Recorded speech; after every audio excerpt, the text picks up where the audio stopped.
Do you believe that this may be, at least in part, about your party changing and the populist movement in reaction to MAGA and the Democratic Socialists, that this may be a moment where they want to take over the Democratic Party? I promise you.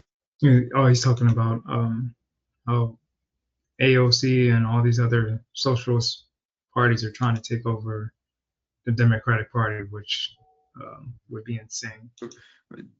America's future and my party's future is not socialism or kinds of outlandish far left kinds of ideas. And it's been a year ago, after we lost the election, a lot of those parts and part of those ideas pushed our party over the cliff. And that's why we're in this situation right now. That's why we're firmly in the minority. And that's why we've lost control of the White House.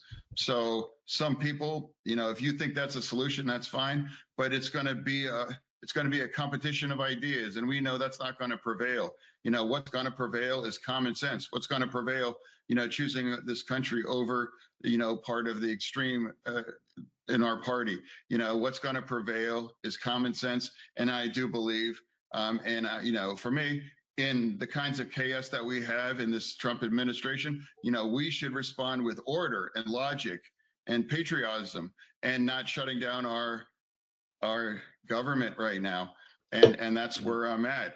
And I don't know why that's controversial. That's not a big tent party.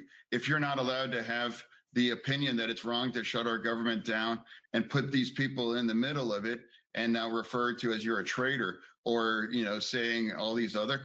Yeah, they're coming after him, man. They're coming after him because he's trying to think for himself and not going on the radical side. He's actually trying to meet in the middle, which both sides should be doing.